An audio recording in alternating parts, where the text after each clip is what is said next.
السلام علیکم عزیز طلباء، آج ہم قدر ایاز کا خلاصہ پڑھیں گے۔ قدر ایاز کے مصنف ہیں کرنل محمد خان، جن کی تاریخ پیدائش 1920 اور تاریخ وفات 1999 ہے۔ آئیے مصنف کا مختصر تعارف دیکھ لیتے ہیں۔ کرنل محمد خان چکوال میں 1920 میں پیدا ہوئے۔ ابتدائی تعلیم چکوال میں اپنے گاؤں سے ہی حاصل کی۔ میٹرک کرنے کے بعد گورنمنٹ کالج لاہور میں داخل ہوئے۔ 1940 میں بطور سیکنڈ لیفٹیننٹ کمیشن کے حصول میں کامیاب ہوئے۔ قیام پاکستان کے بعد پاکستانی فوج میں شامل ہو گئے اور دفاع پاکستان کے لیے خود کو وقف کر دیا۔ 1965 میں رن کچ کے محاذ پر نمایاں کارنامے انجام دیے۔ پاک فوج میں ملک و قوم کی خدمت کرتے کرتے کرنل کے عہدے تک پہنچ گئے۔ کرنل کے عہدے سے ہی ملازمت سے سبکدوش ہوئے۔ اس کے بعد راولپنڈی میں مستقل طور پر قیام پذیر رہے۔ کرنل محمد خان اردو کے ممتاز مزاح نگار ہیں۔ ان کا طرز تحریر سادہ، دلچسپ، تصنع اور بناوٹ سے پاک ہے۔ ان کی تحریروں کا اصل حسن سادگی اور مخلص انداز بیاں ہے۔ ان کی تصانیف میں بجنگ آمد، بسلامت روی اور بزم آرائیاں شامل ہیں۔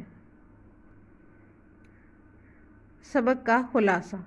اس سبق میں مصنف نے طنز و مزاح کے ذریعے ہمارے معاشرے میں پائی جانے والی جھوٹی بناوٹ اور تصنع کا تنقید کا نشانہ بنایا ہے۔ مصنف بیان کرتا ہے کہ کرنیلوں کے رہائش کے لیے عمدہ سی کلاس بنگلے ملتے ہیں، مگر مجھے ولسن روڈ پر ولسن صاحب کا بنوایا ہوا بنگلہ مل گیا۔ 2 ایکڑ پر محیط بنگلے کے سامنے وسیع و عریض سرسبز و شاداب چمن موجود تھا۔ امیرانہ طرز کے بنگلے کے شان شان ہم نے مناسب قالین، دریاں اور مناسب فرنیچر بھی حاصل کر لیا۔ سلیم میاں میٹرک کے بعد دوسرے کرنیل زادوں کی طرح بیڈمنٹن کھیلتے اور شام ہوتے ہی ٹی وی کے سامنے جم جاتے۔ بوڑھا ملازم علی بخش ان کی تواضع کرتا رہتا۔ ایک روز علی بخش خلاف معمول رونی صورت بنائے کمرے میں داخل ہوا۔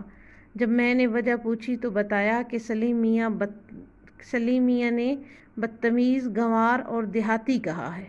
جب اس کی وجہ جانی تو پتہ چلا کہ سلیم میاں کے دوست امجد صاحب کی تواضع مناسب طریقے سے نہیں کی۔ اب امجد ہمیں دیہاتی اور جنگلی سمجھے گا۔ علی بخش کی داستان ختم ہوئی تو سلیم میاں نے بھی اپنی شکایت بیان کی۔ تنازع خفیف تھا۔ ہمارے نزدیک دیہاتی ہونا یا سمجھا جانا ناقابل برداشت قباحت نہ تھی۔ ہم نے ہنسی ہنسی میں ایک دیہاتی کا قصہ سنانا شروع کیا۔ ایک دیہاتی لڑکا اپنے گاؤں سے پرائمری پاس کرنے کے لیے شہر کے ہائی اسکول میں داخل ہوا۔ اپنے گاؤں میں وہ چھوٹا موٹا چودھری تھا۔ پہلے دن کلاس میں ننگے سر پر صافہ، بدن پر کرتا، تہمد اور پٹواری جوتا پہنے ہوئے تھا۔ ماسٹر جی نے شلوار پہننے کو کہا تو آہستہ آواز میں بولا کہ شلوار تو لڑکیاں پہنتی ہیں۔ سارے اسکول میں ایک سیکنڈ ہیڈ ماسٹر صاحب سوٹ پہنتے تھے۔ لڑکے ان کو جنٹل مین کہتے تھے۔ خوش مزاج آدمی تھے، ہاکی کے کھلاڑی اور شکار کے شوقین تھے۔ ایک دفعہ دسمبر میں شکار کرتے کرتے یہ ماسٹر جی اسی دیہاتی لڑکے کے گاؤں تک جا پہنچے۔ لڑکے نے ماسٹر جی کو دیکھا تو چکرا گیا، مگر آج میزبانی کے بغیر چارہ نہ تھا۔ دیہاتی کے گھر والے مہمان نواز تو تھے، مگر یہ یقین نہ تھا کہ مہمان نوازی ماسٹر جی کو پسند بھی آئے گی یا نہیں۔ بہرحال چھوٹے چودھری کے بڑے بھائی صاحب ماسٹر جی کو چوپال میں لے گئے۔ چوپال کے 2 حصے تھے، ایک میں گھوڑی بندھی تھی اور دوسرے حصے کے مرکز میں آتش دان تھا۔ سلیم نے دیہاتیوں کی غلطی پکڑنے کے لیے کہا کہ کوئی گول کمرے میں گھوڑی تھوڑی باندھتا ہے، تو میں نے کہا کہ بیٹا دیہاتی اتنے مہذب نہیں ہوتے کہ ڈرائنگ روم میں کتے لے آئیں، وہ گھوڑوں پر گزارا کر لیتے ہیں۔ علی بخش مسکرایا۔ گاؤں کے نائی نے ماسٹر جی کے پاؤں دابنا شروع کر دیے۔ ایک نوکر کو تازہ مکئی کے بٹھے بنوا لانے کو کہا، مگر ماسٹر جی نے چاہے طلب کی، کیونکہ موسم بھی سردی کا تھا۔ سلیم میاں نے تائید کی کہ وقت جو چاہے کا تھا۔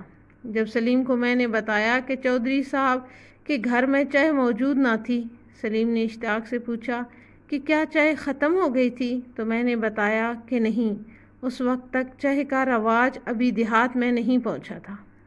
بہرحال گاؤں کے مقامی حکیم کے گھر سے چائے مل گئی، کیونکہ اس زمانے میں چائے صرف بیماروں یا مریضوں کو پلاتے تھے۔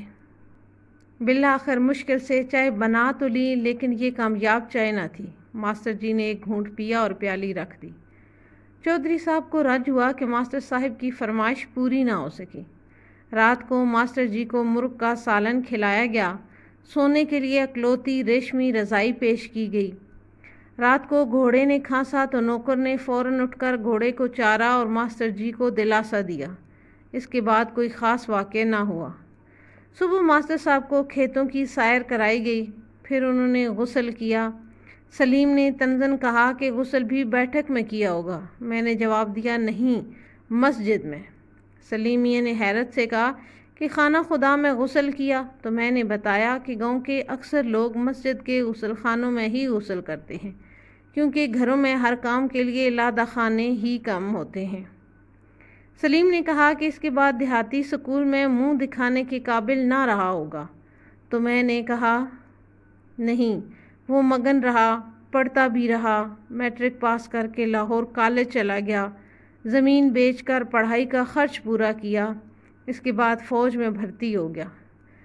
سلیم نے کہا کہ پھر تو آپ اس سے جانتے ہوں گے، ہمیں ملوائیے نا۔ میں نے بازو پھیلا کر کہا کہ آؤ ملو چھوٹے چودھری سے۔ سلیم میاں مجھے کافی دیر تک حیرانی سے دیکھتے رہے، پھر یہ کہہ کر لپٹ گئے، ابا جان آپ؟ اس کی اور علی بخش دونوں کی آنکھیں نم اور ایک دیہاتی کے لیے محبت کی چمک سے بھرپور تھیں۔ اس طرح سے ہمارا آج کا لیسن مکمل ہوا۔ اگلے لیسن تک کے لیے اجازت دیجیے۔ اپنا ڈھیر سارا خیال رکھیے گا۔ اللہ حافظ۔